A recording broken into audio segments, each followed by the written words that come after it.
सोचिए जरा, दुनिया का सबसे ताकतवर देश अमेरिका और एक छोटा सा देश वेनेजुएला। अचानक दुनिया भर में एक खबर फैलती है। अमेरिका ने वेनेजुएला पर हमला कर दिया है और वेनेजुएला के राष्ट्रपति निकोलस मादुरो को पकड़कर अमेरिका ले जाया गया है। लेकिन सवाल यह है, अमेरिका ने ऐसा क्यों किया?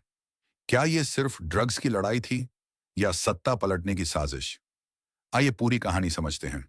वेनेजुएला पिछले कई सालों से एक समाजवादी सरकार के तहत चल रहा था। पहले ह्यूगो चावेज और फिर निकोलस मादुरो। सरकार का दावा था गरीबों के लिए योजनाएं, तेल से देश की कमाई और अमेरिका से आजादी।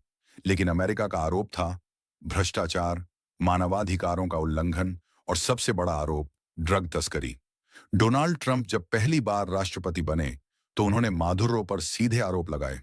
अमेरिका ने कहा मादुरो और उनके साथी ड्रग माफिया हैं।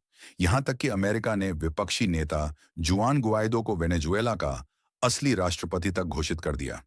लेकिन मादुरो सत्ता में बने रहे। फिर आया साल 2025। ट्रंप दोबारा राष्ट्रपति बने और इस बार उन्होंने कहा वेनेजुएला मेरी प्राथमिकता है। उन्होंने ऐलान किया वॉर ऑन ड्रग्स, ड्रग्स के खिलाफ युद्ध, और मादुरो को दुनिया का सबसे बड़ा नार्को प्रेसिडेंट कहा। इसके बाद शुरू हुआ असली हमला। अमेरिका ने F-35 फाइटर जेट्स, युद्धपोत और हजारों सैनिक तैनात कर दिए। वेनेजुएला के पास नावों पर बमबारी की गई। दावा किया गया इन नावों में ड्रग्स थीं, लेकिन कई नावें आम नागरिकों की भी थीं। इसके बाद अमेरिका ने वेनेजुएला के तेल पर नाकाबंदी कर दी। तेल, 35 फाइटर जेट्स, युद्धपोत और हजारों सैनिक तैनात कर दिए। वेनेजुएला के पास नावों पर बमबारी की गई। दावा किया गया इन नावों में ड्रग्स थीं, लेकिन कई नावें आम नागरिकों की भी थीं। इसके बाद अमेरिका ने वेनेजुएला के तेल पर नाकाबंदी कर दी। तेल ही वेनेजुएला की सबसे बड़ी कमाई थी। देश आर्थिक रूप से टूटने लगा। फिर आया सबसे खतरनाक मोड़। डोनाल्ड ट्रंप ने खुद कहा मैंने CIA को वेनेजुएला में गुप्त ऑपरेशन की अनुमति दे दी है। मतलब गुप्त एजेंट, अंदरूनी साजिश और सत्ता बदलने की तैयारी।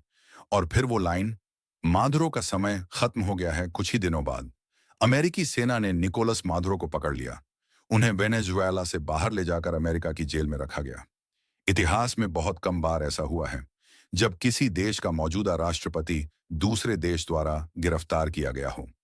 मादुरो के जाने के बाद वेनेजुएला में सत्ता संकट खड़ा हो गया। सुप्रीम कोर्ट ने वाइस प्रेसिडेंट डेल्सी रोड्रिगेज को अंतरिम राष्ट्रपति घोषित किया। लेकिन मादुरो समर्थकों ने कहा मादुरो ही हमारे असली राष्ट्रपति हैं। देश अस्थिर हो गया। पूरी दुनिया ने प्रतिक्रिया दी। संयुक्त राष्ट्र में अमेरिका की आलोचना हुई। कई देशों ने कहा यह अंतर्राष्ट्रीय कानून का उल्लंघन है। लेकिन अमेरिका का जवाब था हमने ड्रग्स के खिलाफ कार्रवाई की है। तो असली वजह क्या थी? ड्रग्स या समाजवादी सरकार को हटाने की कोशिश? सच्चाई यही है, यह लड़ाई सिर्फ ड्रग्स की नहीं थी। यह सत्ता, राजनीति और ताकत की लड़ाई। वेनेजुएला पर हमला सिर्फ युद्ध नहीं था, यह वैश्विक राजनीति की एक खतरनाक कहानी थी।